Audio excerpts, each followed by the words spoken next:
आजकल पता है क्या होता है? आजकल अगर भागवत जी की कथा सुनने भी जाते हैं ना, अगर 10 का नोट चढ़ाना है तो वो भी ये देखेंगे कि बिल्कुल गला सा होना चाहिए, बेकार सा होना चाहिए, हाँ, अपने काम का सा नहीं होना चाहिए। चढ़ा फल भी लेके आएंगे भागवत जी में चढ़ाने के लिए, तो ऐसा लेके आएंगे जो अपने खाने के मतलब का नहीं है। चलो चढ़ा देते हैं, हैं? आजकल तो ऐसा करते हैं। कपड़े भी अगर ठाकुर जी को चढ़ाएंगे ना, काम का नहीं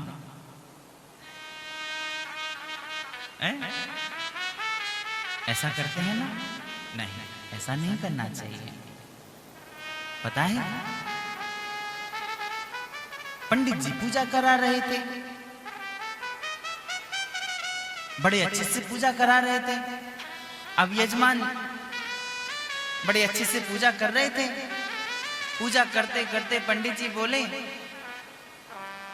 कि वस्त्रम समर्पयामि नमः,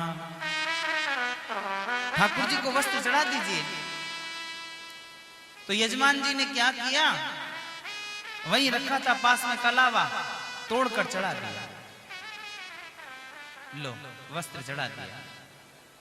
भगवान बोले वाह रे वाह, मतलब वस्त्र चढ़ाने की बारी आई तो कलावा चढ़ा दिया। ठीक है बेटा, कोई बात नहीं, समय आएगा अगर मैंने भी तेरे को लंगोट न पहना दी ना।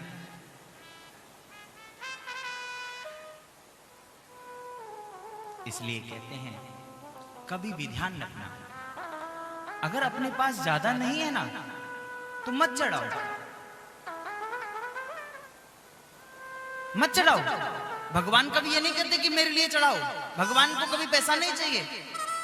आप 10 रुपए अगर भागवत जी में चढ़ा के जाओगे तो भगवान ठाकुर जी उस 10 रुपए को ले जाके मार्केट से दूध नहीं खरीद के लाएंगे अपने लिए कि चलो आज दूध पी लेते हैं, हैं? यह तो केवल एक अपना भाव होता है। हम कहीं भी मंदिर में जाते हैं, कहीं भी वहां जो भी हम ठाकुर जी के लिए समर्पित करते हैं, जो भी हम भगवान को चढ़ाते हैं, वो तो केवल एक अपना भाव होता है। आखिर आप चढ़ा ही क्या सकते हो? आप चढ़ा भी क्या सकते हो? आप जो भी चढ़ाओगे वो उसी ने तो दिया है, वही ठाकुर जी ने तो आपको दिया है, और उन्हीं का दिया हुआ आप उनको चढ़ा रहे हो। आपका अपना थोड़ी है, वही देने वाले हैं, वही लेने वाले हैं।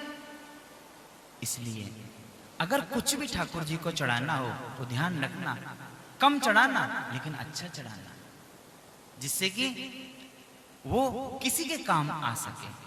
ऐसा भी नहीं जो किसी के काम ना आए। क्योंकि श्रीमद् भागवत जी की कितनी महिमा है कि क्व सुधा क्व कथा लोके क्व काचः क्व मणिर्महान् ब्रह्म रातो विचार्यैवम् तदा देवाज हासुः। श्रीमद् भागवत जी की इतनी महिमा है कि स्वयं सुखदेव जी ने देवताओं को फटकार के भगा दिया, चले जाओ यहां से। श्रीमद् भागवत महापुराण से तुम तुलना कर रहे हो स्वर्ग के तुच्छ अमृत की, चले जाओ यहां से, तुम इसके अधिकारी नहीं हो। तो इसलिए अपने अंदर भाव होना चाहिए। किसी भी काम को करो, भगवान की पूजा करो, कोई भी काम करो, उसमें अपना भाव होना चाहिए। बिना भाव के वह पूजा भी स्वीकार नहीं की जाती। भाव से करो।